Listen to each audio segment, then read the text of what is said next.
be joined by Nish Ranasinghe again. Kim Adele unfortunately couldn't make it, and we are with Guy Powell today. And Guy is a born technologist. His earliest memories are of wanting a computer, and when he got one at the age of 7, wow, he started programming. His first jobs were as a software developer during the late 90s, internet boom, before moving on to a computer science degree. So in the years since, he's worked as a software developer and architect and run several tech companies in retail tech, financial services, and blockchain. Interesting. And Guy also, he runs a software company, a unique software development company focused on delivering value to clients and wellness to all staff. Well, thank you, Guy, for joining us. Really appreciate it. Great to be here today. So at the moment, what kind of excites you about technology right now? I think we're in an interesting position in the world of technology. On the one hand, I don't know how popular it is as a view to say, we feel like we've stagnated a little bit. When you look at the growth we had of technology, I know, say from the 70s to the 2000s, and then you look over the last decade, really, phones have got a little bit quicker. You know, there've been slight changes on the internet, blockchain's become a thing, but there's many views, I think, that actually kind of technology has stagnated a little bit, and that, as someone that loves technology, is kind of the opposite of being excited by it, but I think it is where we've got to. However, we're then on the cusp of, I think, another boom with a bunch of interesting and kind of life-changing technologies coming. I think I work in IT and computers, but on a kind of wider level, when we look at society with commercial space travel, which I know a lot of people think is a huge waste of money, I personally think it's an amazing investment in future technologies. We've made huge strides in that, which fundamentally lays the foundation for a difference to how our species work in the future. We've made huge strides in battery and energy technologies, which aren't the sexiest of technologies, but again, they're going to completely revolutionize where we are. It's great banking on about green energy, but just slapping some solar panels everywhere isn't going to work. So I think maybe computer technology, the internet, has actually slowed down and kind of plateaued to a certain point.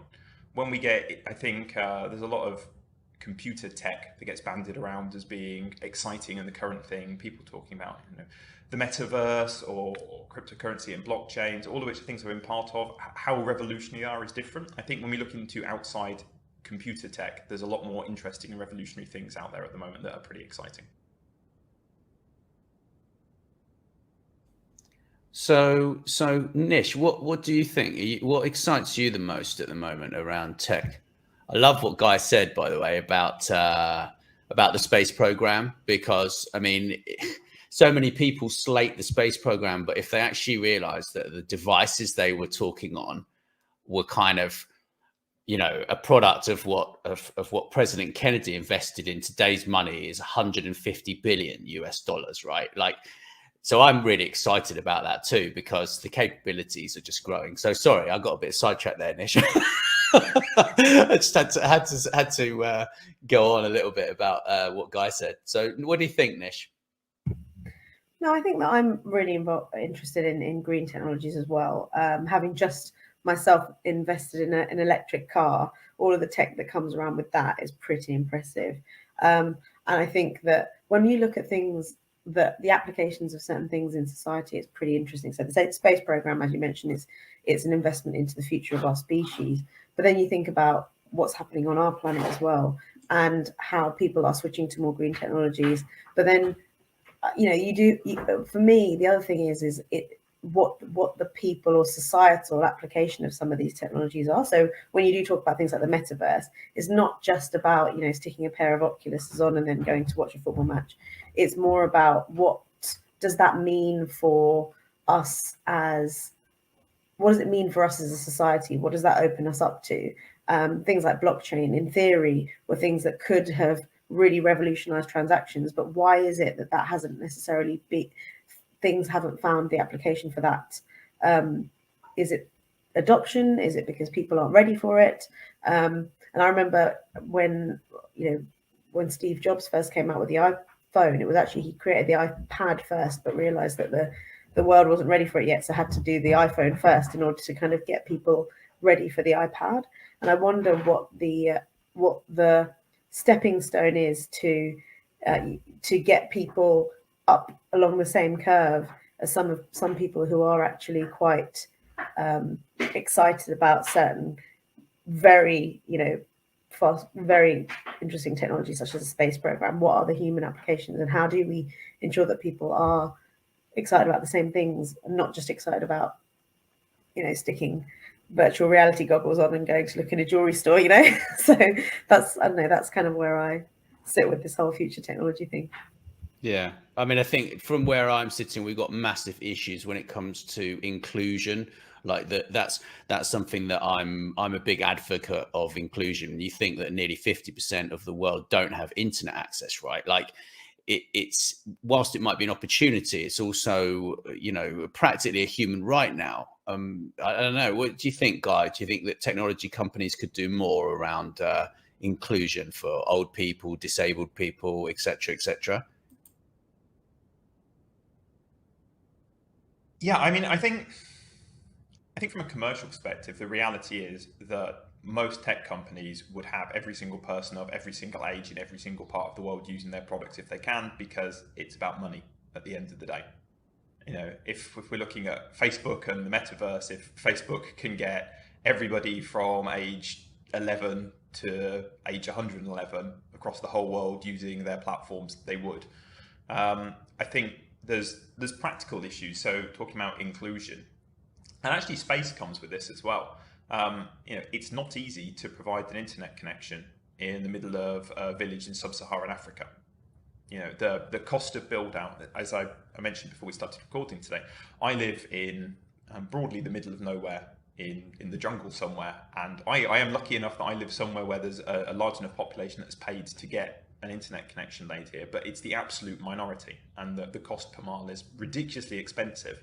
So, how do you serve those underserved communities in a way that makes commercial sense? And I think what we have with kind of new satellite internet technologies like Starlink, one of Elon Musk's companies, potentially start to really change that, because suddenly you've got not just accessible internet, but good internet available to communities that are underserved and unable to get it at the moment. You've currently got satellite internet options. I looked when I moved here, $200-300 a month.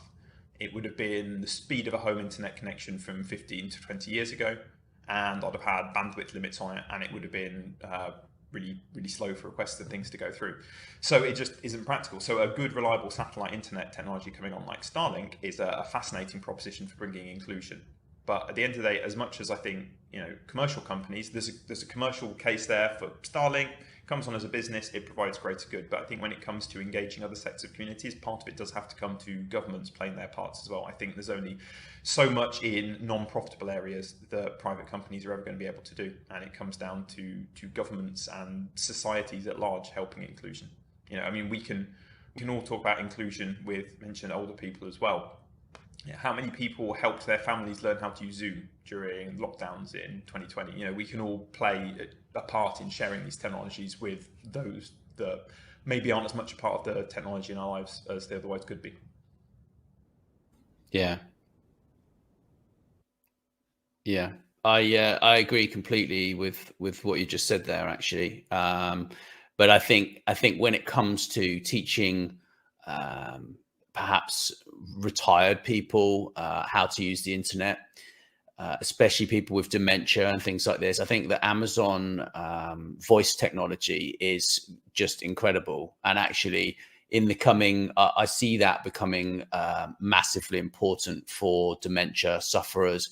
I think that they will end up building that out in the next few years, because the way that they're delighted, and they can say the same thing to this device, and the device isn't going to like disappear or stop talking to them, or I think that compared to Siri, the Amazon Echo and whatever else is absolutely brilliant. I mean, do you guys use that yourselves or not? So I don't, due to privacy concerns. So I choose not to use any of those voice services. That being said, as a general concept, whether it's Amazon or Siri or other platforms, thinking about dementia, one of the areas, in fact, the area that I was researching when I was doing robotics was socially assisted robotics.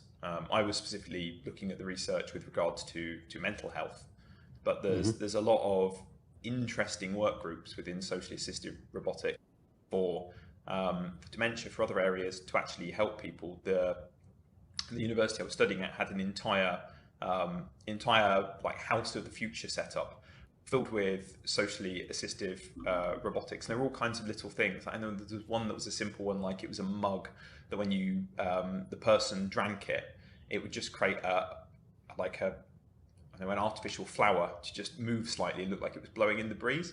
And it was designed so that the family member could have that flower at their house, and then their elderly relative, they would know, just whenever they were making a cup of tea, they'd know that they were still okay, going about their lives, and there was some kind of connection backwards and forwards between the two, even if it wasn't a call. So there's, that's a really subtle one. We think about, big robots and artificial intelligence, but there's a lot of more subtle, really useful, interesting work going on in robotics, particularly in socially assistive, for helping in those areas. Wow, that's very interesting. Thank you, Guy, for sharing that. That's amazing. So, what do you think then, Nish, on this sort of stuff? No, so I do have. I'm not going to say her name. I'm an Amazon Echo. She's right here. So if I say the name, it's going to fire up. Yeah. But no, and to be honest with you, so, I mean, aside from my application for this is when I moved. So I actually got that as a gift when I moved abroad, and I was abroad for about 2 years. And I do think that little device, when you're in a new country and you've got no friends yet, I'd sit there and ask her to make jokes for me. There's little things like that they help with, because I was like, oh, okay, well, there is someone here who I can talk to. And these ideas that you do need, whilst when people are far away, or during lockdown, you mentioned also people who are in nursing homes or apart from their families for whatever reason, whether that be even via a medical condition such as dementia, it could be there is a comfort in trying to bring people together using these technologies, and having little drop-ins with video conferencing and things like that. And even as simple as I remember upgrading my phone to include FaceTime, things like that, just to make sure that that you feel more connected to people. And if that's an application that technology can use, or one application that we know the technology is using at the moment, actually post lockdown, and how we're all, I mean, we work in a remote team, Guy, you and I work in a completely remote team, and every day we're seeing people on VC and making sure that we stay connected in different ways. So that is something that's really important, and these socially connectable devices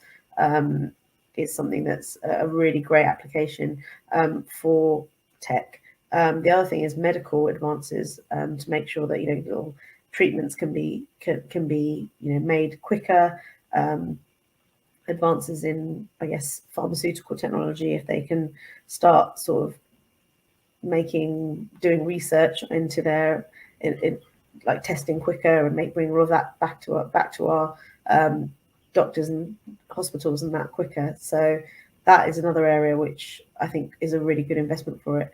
But it's difficult to see how, it's difficult to see,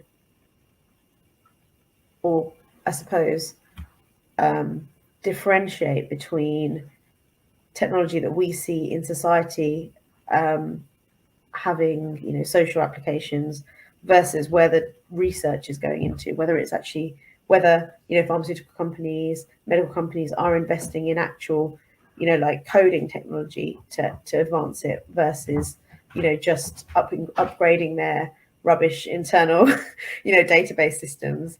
So I guess it's just something that you'd hope is happening at the like you mentioned, at the government level as well, that people are investing in these, and we'll see the benefits of it in years to come. But that's another area, I think, medical technology. Well, medical technology, I think, is an interesting one that I hadn't mentioned, because on many levels, we're not that far removed from the days of leeches and kind of really basic medicine that still works. I say that as a bit of a joke. My dad was a GP a doctor for his whole life, and he ended up having an issue with his circulation and blood, and he'd been trained in the 20s, and he in the late 90s he was like, I just need some leeches, it will be fine. Like that was still somewhat part of like his view on the world of medicine from being born in the 20s. And it's not really, it's not even 100 years ago that my dad would have been born. But you look to where we are now, and suddenly we have really interesting work going into genetics and CRISPR, and the idea of being able to create tailored medicine to individuals where you are targeting it. Now, I worry about the profit motive behind actually curing disease anymore, because it's much better to not cure a disease from a profit perspective and to treat people. So I think this is where there's a difference between commercial and academia, and eventually kind of the commercial world can't ignore technologies. And if you can get to the point of creating, new things that actually cure diseases and help people, then I think at some point the private sector have to.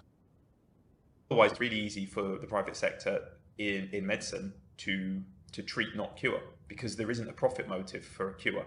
Say it's one pill that cures a disease for $100,000. Or you can keep someone paying for 50 years. I'm not saying scientists or anyone behind it happen, but when the research goes down one direction and that then becomes the pattern of working that you're used to, and the templates for how do you find a vaccine, how do you cure something are around treatment, then it's very easy for a mindset and an entire sector to go down that way, not because there's some big plan that's what everyone should do, but just because that's how things evolve. So I think medical technology is an interesting cusp of, we have these really interesting research developments, but what do they actually translate to for people's real life medical outcomes, rather than just theoretical and kind of fringe test cases? Yeah, that's very interesting. I've been doing a bit of research. I've been reading the MIT Technology Review. I subscribe to that, and that it's absolutely fascinating, and if you think about how they've apparently come up with a cure for malaria, which will save, I think it saves 600,000 people a year, this new cure that they came up with. And yeah, I'm hopeful of the future, but you raise a very good point there, where commercialization meets ethics in a way, I suppose you would call it ethics and business models, right? But also there's this productivity revolution that we're seeing, right? Like now you're able to use GPT-3 when it comes to writing. You're able to have it write in your own voice. You're able to have a consistent approach to blogging if you so desire to augment your methodologies, right? And they say we're at the beginning of a productivity revolution that we've never seen before. And frankly, it's about time, because you look back to the Industrial Revolution back in the 19th century, right? The dream was sold to everybody back then, but then what happened? Everybody started working longer hours, right? And then the divide between rich and poor became even bigger. So I'm kind of excited about it, but I think that the people are going to suffer, the ones that are really not innovators, the people that think, well, I've always done it that way.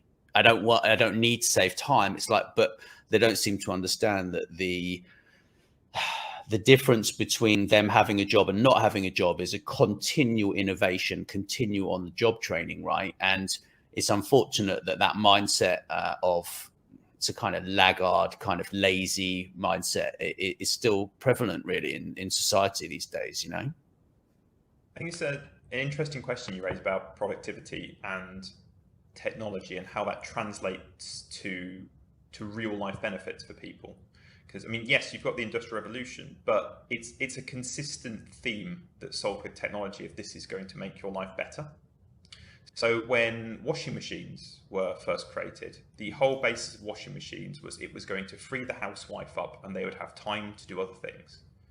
And it doesn't translate. It's never translated. It's the other stuff comes in and fills those gaps. And I have doubts with a lot of the technology. Do they produce benefits to us? Yeah. Can we get some AI to write some text for us? Perfect. But whether that actually translates to better lives for people is a different question, because it's very easy to then come up with more things for people to do and invent it. And we have a a society that's based around 100% employment and everybody being busy all the time. And people are working longer working hours, even though technology should allow fewer working hours. The more new things we invent, the more time they sap from people. And so we at Pina Vida, the software company I run, work a 4-day week. And the thing I found really interesting when we've interviewed people is actually some candidates are almost resistant to the idea of working a 4-day week. There was a poll I saw on somebody's LinkedIn recently that was, what should we do about the 5-day week? Should we get rid of it, leave it as it is, or tinker around the edges? And only 30% of people wanted to reduce it. But most people, well, we can tinker a little bit with the 5-day week. So society as a whole seems really ingrained in we must be working all these hours, putting all this effort in, showing ourselves, doing all these things. And so then the more technology you create, we just find other things to sink that time that's not necessarily wholesome and doesn't necessarily benefit us. And I love technology, it's my life, but I also strictly limit how much my daughter's able to use. I try and limit my own technological use because I'm aware how much it can be a negative influence as well as a positive. It's down to how we use the technology. Absolutely. I've been giving a lot of thought to this recently, and my dad, he used to quote this famous quote that work fills available time, right? And I think the moment we step back and say, well, we're actually only going to work 3 days or 4 like you guys do, and we're only going to schedule meetings on Tuesday, Wednesday, Thursday, and if we want to do some work on a Monday or a Friday, then we can, right? Like that's what I'm starting to do. Kim and I started to do that this week, right? So then it gives us more control, like, over our lives. But then I suppose it's what you enjoy doing, right? Like, you got to have a balance, haven't you? What do you think, Nish? Are you sort of working towards that yourself, like getting things more of a lifestyle kind of life that you're living, or how do you feel about it? Yeah, absolutely. And I think that over COVID, and when we were all working from home, and I was a consultant doing 2 jobs in a week, so I had a 3-day-a-week job and a 2-day-a-week job, and I realized that I was sitting there going, okay, it's fine, I've got loads of time, I don't have a commute anymore, so I can probably just get all of this done.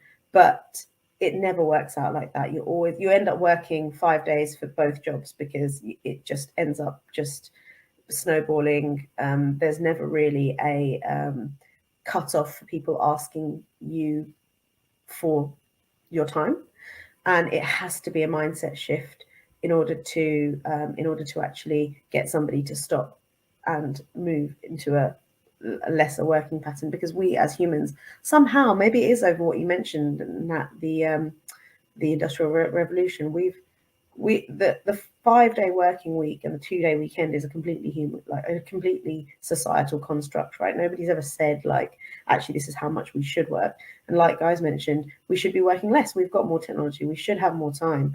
But there's this other thing that happens when you do work a 4-day working week. Psychologically, on a Friday or a Monday, whatever day that you choose not to work, you're there in the morning going, hang on, have I missed something? Did I do everything? So half of your working day is actually thinking about whether you've finished all your work for the week prior. So it has to be a conscious shift to moving away from your work and stepping away from it, and recognizing that makes you more productive overall. And that comes with the adoption of the technologies and accepting that is technology that will help you be more productive.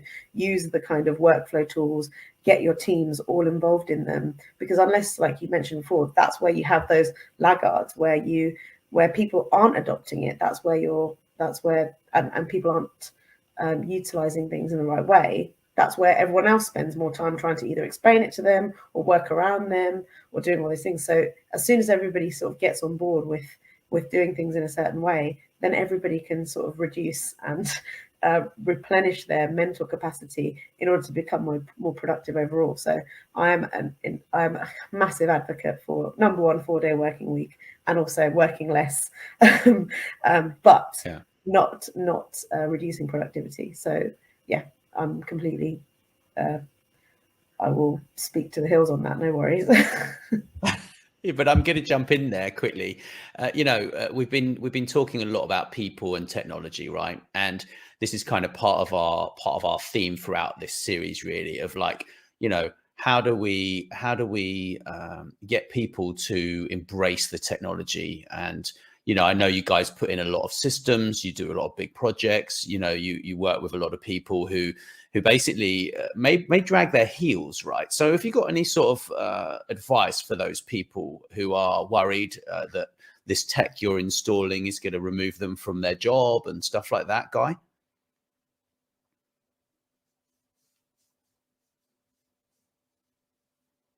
Oh, I've lost him there. Sorry, Can't hear you on my microphone. How's that? Oh, no, can't hear you. Can you hear me now? Got you. Yeah, perfect.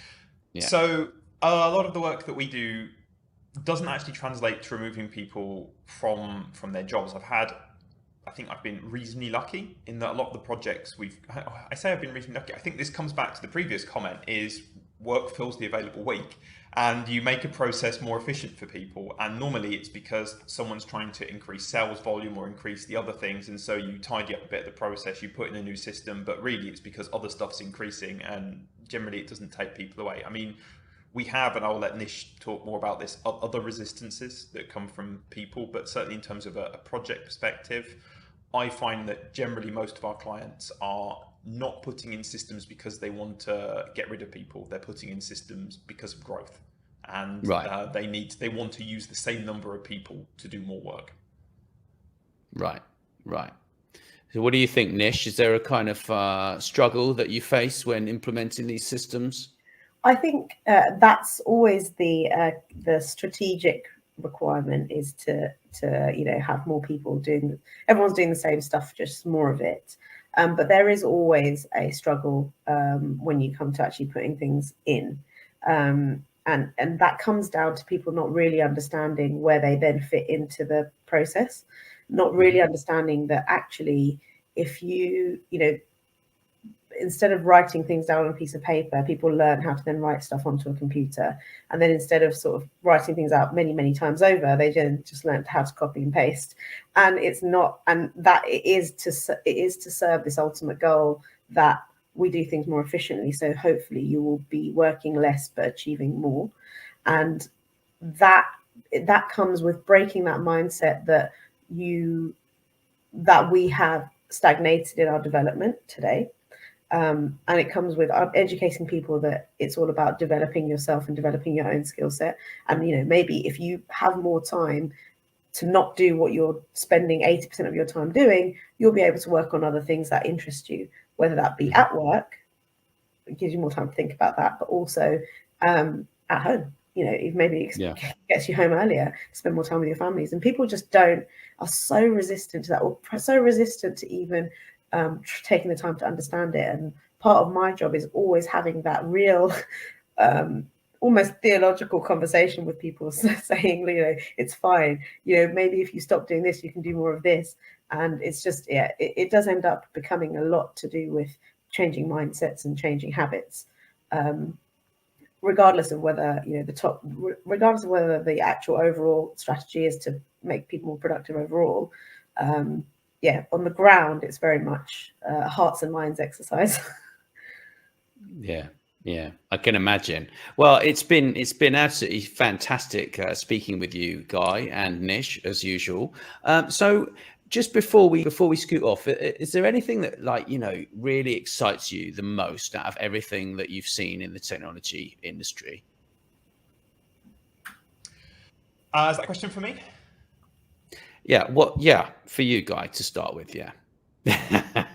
I know you've said a bit about it already, but I think if you could pick one thing that excites you the most, what would it be? I'll be honest. Personal interest, it's space and the technology that's going into that. There are so many implications for us on Earth that are absolutely life-changing if you play them forward. To successfully colonize space, which is like Elon Musk's great mission out there, which is, let's pick that as like the leading private sector vision of how to do it at the moment. You have to solve entirely new engine and propulsion problems. You have to solve huge energy storage and consumption issues. To colonize Mars, You have to come up with incredibly efficient electrical systems and storage. All of these things tackle climate change on Earth. They tackle inequalities. They provide, ultimately you need to provide much cheaper ways to do these, cheaper access to resources, and that filters down into technology to people that can ultimately better lives. I mean, personally, love the idea of spaceships and exploring space, but when you look at the actual technology filter down from that, and all of the things like going into space is hard. And up until recently, and even frankly now, we've solved it with a brute force approach, which is an absolutely giant container of explosives and point it at the sky and get there. We haven't solved it smart, because to do it in the 60s and the 70s, that was the only way to do it. But turning that into smart modern technology leads to a huge amount of new things, new composite materials. It brings the idea that commercial aviation, we can suddenly have clean energy commercial aviation, because we're changing the materials we're building with, we're changing the propulsion that we're building with. So there's a lot of people who see that as a sector and go, oh, it's just billionaires wasting their money. They could be doing real things to help people. And you know what? They may well be billionaires that are wasting their own money on a personal project, but that doesn't mean that that's incompatible with the future of our species and making real differences. We've had 50, 60 years of government and private sector trying to spend money in ways to build technology. And, I do think that there is a slowdown of technological innovation in there. And it takes some billionaires to do some ridiculous things to ultimately result in these changes in technology. So as much as, a bunch of billionaires flying around the Earth definitely isn't equality. I personally am really excited at what that means for technological trickle down, because there's so many parts of it. It will impact everything we've talked about today and more into people's lives, and most people won't even be aware of it when they pick up a device that we can't even imagine now in 10 years time, and that's ended up with some technology that's come from space technology that's been done. So of everything, that, because I think it just crosses the entirety of our society, and from a human perspective poses some really interesting questions of what do we as a human species of the 21st, the 22nd century look like going forward. And we're at the point in the whole history of the future of humanity where these things start to happen, and that's pretty exciting as far as I'm concerned. Yeah, I'm nodding away. For people listening to this on audio, I've been nodding away. Nish is, I don't know, I haven't been looking at Nish. I've been looking at the camera and just nodding away. She's probably been nodding as well, I imagine. So Nish, do you want to unmute your mic and tell me what you're excited about? I was certainly nodding away. And I think that's really interesting, because I have always been off the ilk that what are all these billionaires doing running around the world? But I mean, that is an incredibly interesting perspective that you have on there. The other thing that I want to see, and I think that we've seen the start of it now, because I mentioned that I've got my electric car now, and it auto adjusts whenever I'm driving. Sometimes it adjusts to the lines to stay in your lane. So self-driving cars is something that I think that is not too far away. There's a huge amount of technology in that car that I can't even imagine. Every time I push a button, there's something else that's happening. But I think that that's a really interesting one, getting everyone onto utilizing electric energy and helping that, and how that would help the world's climate change issues. Is a really interesting concept. Obviously, taken aside from how much it takes to manufacture them and things like that, once we've got that right, which probably would come from innovations in potentially space technology and energy, consumption and use, that's probably something that would be really interesting to see happen. So that's something as well. Super. Yeah, as you can tell, I'm interested in productivity at the moment. I'm interested in everything, right? But if I was going to pick one, it would be creating more balanced lives for people. That's really just so important. It's like, in my mind, that's what I think that should happen, really. But it's been super. I've really enjoyed speaking with you guys. Thank you so much, Guy, for dropping by, and thank you, Nish, again. It's been lovely working with you on this series. Let me just I've got to find the outro. I have so many things going on here. Here we go. Thanks very much for listening. Please